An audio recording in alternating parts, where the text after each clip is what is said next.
Dear students, अब हम start कर रहे हैं lecture number 2, topic transport in plants.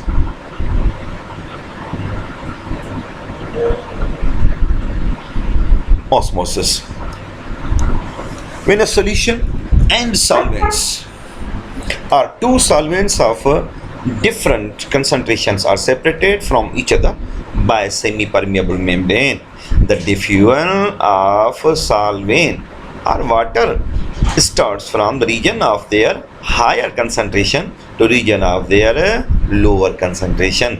इसको कहते हैं osmosis. Osmosis special type of diffusion है जिसके दौरान मूवमेंट होती है मटेरियल की फ्रॉम हायर कंसंट्रेशन टू, लेकिन किस मटेरियल की? और सॉल्वेंट मॉलिक्यूल की या वाटर मॉलिक्यूल की from region of their higher concentration to region of their lower concentration.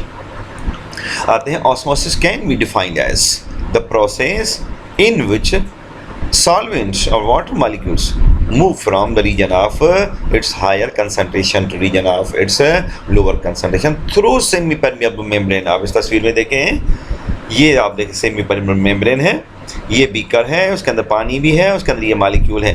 अब यहाँ पे कंसंट्रेशन जो है ना, शुगर कंसंट्रेशन, और यहाँ पे डाइल्यूटेड शुगर कंसंट्रेशन है। तो ये है मतलब मूवमेंट होगी मटेरियल की from very diluted sugar to concentrated sugar solution. ये दो सॉल्यूशन है ना, ये डाइल्यूटेड सॉल्यूशन है, ये कंसंट्रेटेड है, क्योंकि इसके अंदर सॉल्ट के शुगर के मॉलिक्यूल ज़्यादा हैं, सॉल्ट के मॉलिक्यूल ज़्यादा हैं, यहाँ पे शुगर के मॉलिक्यूल कम। तो वाटर यहाँ पे ज़्यादा है, वाटर यहाँ पे कम है, तो मूवमेंट होगी वाटर की from higher concentration to lower in response. अब इस तस्वीर में देखें कि ये साइड जो है इसमें से पानी आहिस्ता आहिस्ता कम हो रहा है, मतलब मूव कर रहा है from this side to that side. तो more water is done into the concentrated solution from diluted solution. तो इसकी लेवल देखो ये रेज कर रही है, तो इसको कहते हैं ऑस्मोसिस। अब experiment, take a U-tube, its right side A and contain pure water and left side B contains 20% sugar. These are separated by semi-permeable membrane placed in a center. The movement of water molecule takes place from the side A to side B or from side B to side A. The side A contain only pure water and B contain sugar solution. Therefore, so the movement of water molecules from side A is faster due to the difference in the two concentrations, while movement of water from side B to A is slow, क्योंकि पानी तो दोनों तरफ मौजूद है, लेकिन एक तरफ पानी कंसंट्रेशन हाई है और दूसरी तरफ लो है। तो एक तरफ वाटर की मूवमेंट जो फास्टर है और दूसरी तरफ वाटर की movement slow. As a result of net movement of water molecule from side A to side B, the level of solution in the side B raises up. It shows osmosis. आप तस्वीर को देखें, ये A side, ये B side, ये है selective permeable membrane. तो यहाँ पे लो कंसंट्रेशन है और यहाँ पे हाई कंसंट्रेशन ऑफ शुगर की। तो यहाँ पे मॉलिक्यूल मूव करेंगे तो वाटर इस तरफ ज़्यादा है A साइड और B साइड वाटर कम, तो मूवमेंट होगी वाटर मॉलिक्यूल की ज़्यादा, faster from A side to B side, और B side to A side भी होगी लेकिन वो होगी slower. So in this way the level of B side will increase and level of A side will decrease. It shows that the process of osmosis is taking place. आते हैं importance of osmosis. The importance of osmosis in the plant can be describe as follows. Plant absorb water from the soil through the root hairs by process of osmosis, number 1. Number 2, the movement of water from one living cell to another living cell is also due to this process. Some amount of mineral salts is also taken in by osmosis. ये भी इसका काम है। The transport of food and ascent of cell depends upon the process of osmosis. Number जो भी है, the turbidity of tissues of plant due to osmotic and turgor pressure. In this way, these tissues remain in their normal shape and position. It also help in maintaining the turgidity of God cells which control the opening and closing of stomata. तो ये हैं किसके functions of osmosis. उसके बाद आते हैं ectotransport. Ectotransport, the process is opposite to diffusion. In this process, certain molecules or ions move across the membrane from lower concentration to higher. वहाँ पे क्या पढ़ा था? From higher concentration to lower. लेकिन यहाँ पे क्या है? From lower concentration to higher concentration. लेकिन by the use of energy. That process is called ectotransport. The cell in which ectotransport occurs contain numerous mitochondria. So high rate of respiration and high concentration of ATP. तो वो sales जिनमें ये एक्टोट्रांसपोर्ट होती है ना, उनके अंदर माइटोकॉन्ड्रिया की तादाद भी ज़्यादा होती है, रेट ऑफ रेस्पिरेशन भी हायर होता है और हाई कंसंट्रेशन ऑफ ATP होती है. तो ये है active transport. Example, ectotransport of sodium and potassium is the first example of this ectotransport.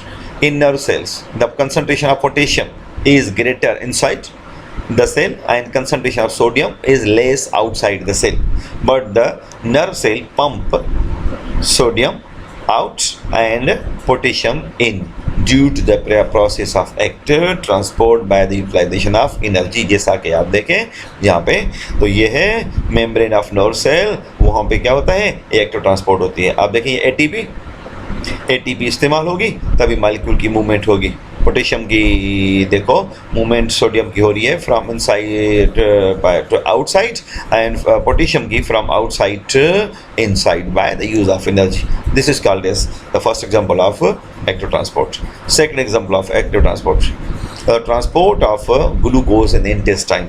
Glucose is actively transported from intestine containing less concentration into the blood containing high concentration. अब देखें blood के अंदर high concentration है, intestine के अंदर low concentration of glucose है. तो glucose move करता है from lower concentration to higher concentration by the use of energy. तो this is all against the concentration gradient. इसको कहते हैं second example of ectotransport.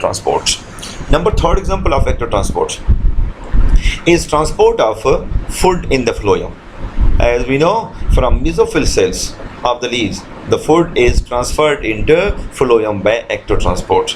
Mesophyll cells contain less concentration of sucrose and phloem cell contain high concentration of sucrose.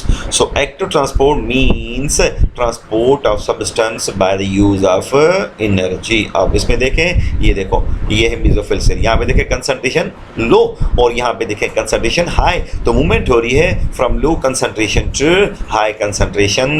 It is called phloem loading और phloem loading is also example of ectotransport. उसके बाद आते हैं importance of ectotransport. Ectotransport is very important in the cells because they take nutrients from outside and expel waste from inside to outside against the concentration gradient. और आखिरी है इसका imbibition. Imbibition, when hydrophilic substances absorb water and they swell up, increase their volume, that process is called imbibition. ये seed है, dry seeds, अब पानी में रखे तो आहिस्ता आहिस्ता उनका वॉल्यूम इंक्रीज हो रहा है, सोइल हो रहे हैं, वॉल्यूम इंक्रीज हो रहा है. इसको कहते हैं imbibition. Imbibition is the property of hydrophilic colloids such as protein, starch, cellulose and so on. So इसको कहते हैं imbibition of water increase the volume of substance due to which pressure is developed, called as imbibition pressure. When water enter the body of a hydrophilic substance, their kinetic energy is also changed into heat energy. In this way, imbibition increase the temperature of the body.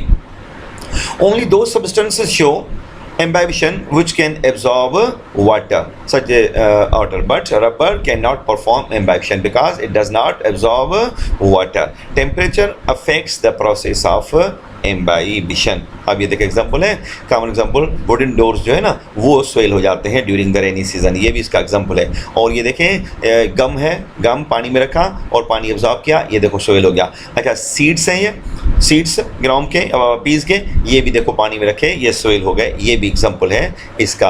और importance क्या है, cell wall protoplasm absorb water by help of imbibition, so it is important for internal physiological process of the body of the plants. ये है all about इम्बाइब्शन, मतलब कि transport, ये second lecture transport.